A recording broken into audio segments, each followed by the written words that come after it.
સૌ પત્રકાર મિત્રોને જય સોમનાથ, જય રઘુનાથજી, જય માતાજી। સૌ પ્રથમ તો આજના કાર્યક્રમનું આપે જે કવરેજ કર્યું એ બદલ સર્વ સમાજ મતથી અને ક્ષત્રિય સમાજના કાર્યકર તરીકે આપ સૌનો આભાર વ્યક્ત કરું છું।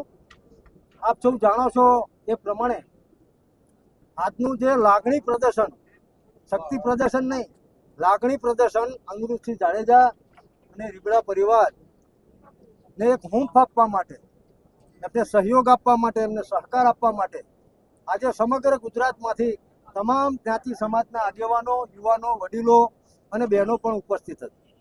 મુદ્દો એ છે કે નામદાર સુપ્રીમ કોર્ટ અને નામદાર હાઈકોર્ટે જે ચુકાદો આપ્યો છે, ભારતનું બંધારણ એ સર્વોપરી છે, એ ચુકાદાનું પણ અમે સન્માન કરીએ છીએ। આજનું આ સંમેલન કોઈ સમાજની સામે, કોઈ વ્યક્તિની સામે, સરકાર સામે જરા પણ નહોતું, કારણ કે લોકશાહીમાં બંધારણે જે અધિકારો આપ્યા છે એ મુજબ અમે અમારી વાત કરવા માટે અહીંયા ઉપસ્થિત થયા છીએ સકારાત્મક અભિગમ સાથે કે આમાં સારું શું થઈ શકે।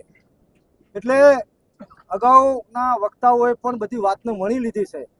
જે ટેકનિકલ પ્રશ્નો છે 2014માં જે એડવાઇઝરી કમિટી મળી, એ પછી 2017માં જે નોટિફિકેશન નામદાર રાજ્યપાલ દ્વારા બહાર પાડવામાં આવ્યું, એની જોગવાઈ મુજબ અન્ય કેદીઓને પણ જો સમાજનો કોઈ વર્ગ કે એવું ધ્યાનમાં લીધા સિવાય કેદીને કેદી તરીકે જોગવાઈઓ મુજબ, નિયમ મુજબ, પરિપત્ર મુજબ માફી આપવામાં આવી હોય તો ભાઈ અનિરુદ્ધસિંહ જાડેજાને પણ, કારણ કે એમને પણ સતત 18 વર્ષ સુધી એ જેલવાસ ભોગવેલો છે, એટલે અમે તો લાગણી વ્યક્ત કરવા આવ્યા છીએ સરકારને કે અમારી આ લાગણી છે અને સરકારશ્રીની ઉપર અમને પૂરો ભરોસો છે કે આ જે લાગણી છે એ લાગણીનો સરકાર સકારાત્મક રીતે યોગ્ય પ્રત્યુત્તર આપશે। એના માટેનું આ આયોજન હતું।